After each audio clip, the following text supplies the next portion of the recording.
as outras duas coisas que a gente controla muito, que é gordura, que existe uma redistribuição da gordura. Então, aquela famosa gordura que vai parar no culote, que vai parar no flanco. Então, a gordura se redistribui com o envelhecimento e flacidez de pele.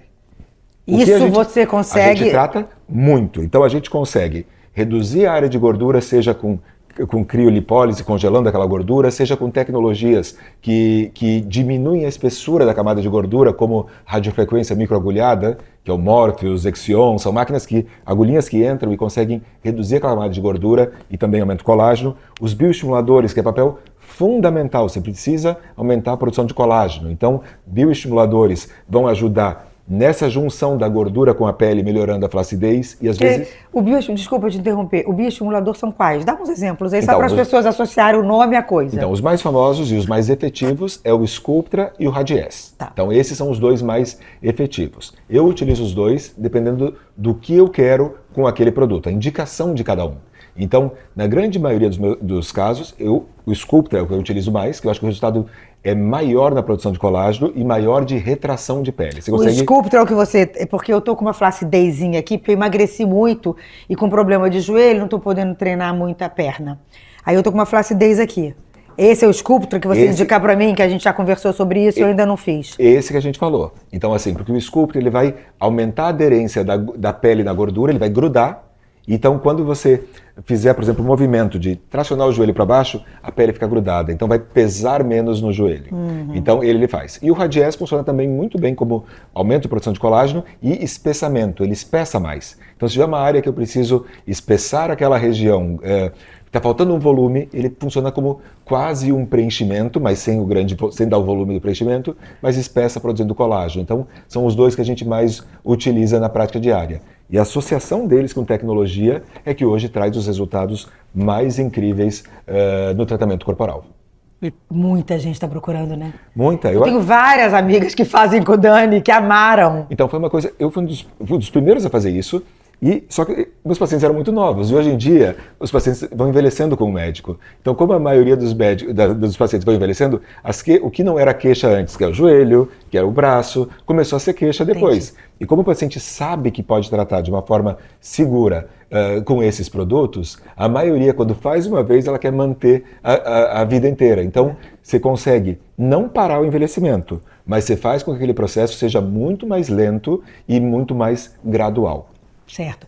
Agora, o ácido hialurônico, que agora é o queridinho de muitos profissionais e de muitos pacientes. Qual é o maior mito do ácido hialurônico? Então, hoje em dia, eu acho que os bioestimuladores de colágeno são o queridinho do tratamento. O hialurônico ele é essencial quando a gente precisa fazer reposição de volume em algumas áreas localizadas.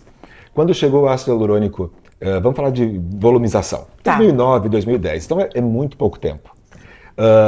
Muito se tentava tratar, botar mais volume, então você injetar mais quantidade, para tratar a flacidez. Hoje em dia a gente utiliza muito mais bioestimulador para fazer isso e você precisa menos ácido hialurônico. Mas ele não deixa de ser fundamental em pontos de sustentação óssea, em áreas de refinamento como lábio, sulco, olheira. Então, saber utilizar, quando utilizar o ácido hialurônico e como bioestimulador, você acaba tendo uma sinergia muito melhor de resultado, com resultado mais natural, precisando menos volume do hialurônico. Certo. E a duração é maior.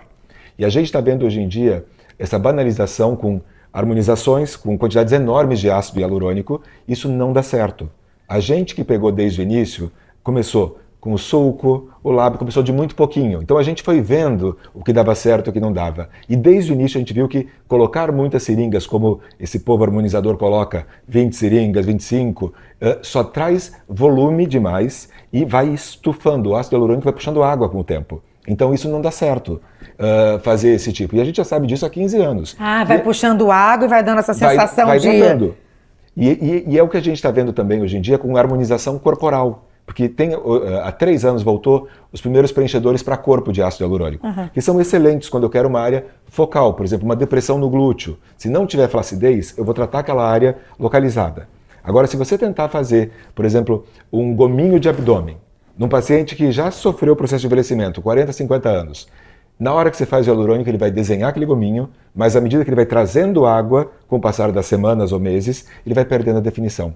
Então, assim, tem que saber utilizar o produto, que o hialurônico é maravilhoso, mas é um mito que ele serve para tudo. E o outro mito é que ele vai embora completamente. Então a gente sabe que tem áreas que duram muitos anos. Eu já vi olheira de 10 anos e se você botar ultrassom, você enxerga o produto ali. Então ele dura mais do que se falava no início, dependendo da região que ele é colocado, e ele traz água a longo prazo. Então tem que saber colocar e tem que saber as quantidades, o tipo de hialurônico, são vários tipos, para ter o melhor resultado em cada região. Tá. Em 2012, quando eu te procurei, uma coisa que me incomodava muito, e tem nesse vídeo, que eu vou botar o link aqui na descrição, você lembra? Eu tinha um buraco de fora a fora, e isso aparece bem no vídeo. Naquela época não era ácido hialurônico ainda. Era. Foi isso que você colocou aqui? Foi. Gente, eu fiz em 2012, nós estamos em 2025, até hoje eu nunca mais fiz. Não. Às vezes eu chego lá, Daniel, tá voltando aqui o meu buraco. Espera o Botox. Então, é isso. O ácido hialurônico em algumas áreas, qualquer produto, você vai ter uma alteração no tecido onde você colocou. Então, você está colocando um ácido hialurônico profundo aqui nessa região, numa área que a gente vai perdendo a gordura. Talvez esse ácido hialurônico tenha uma ação de fazer sua célula de gordura proliferar. Então, por mais que às vezes você vai botar um ultrassom ali e você não vai enxergar o hialurônico, o buraco não voltou. Então, testa, é uma das áreas que eu mais vejo duração. Já vi duração de bem mais de 10 anos, como você está vendo. Eu estou há 13. E era uma área que você sabia que tinha uma coisa errada, mas você não sabia que era isso. Você reclamava da ruga da testa. Era um buraco, né? De fora a fora. Vocês vão ver na foto. E aí, quando a gente tratou, você vê que melhorou 100%. Tem períodos, por exemplo, se você estiver desidratada ou mais seca, você vai ver que parece que afundou um pouco, mas o produto está ali. Ou a consequência dele na sua pele está aí. E por isso que o resultado dura muito.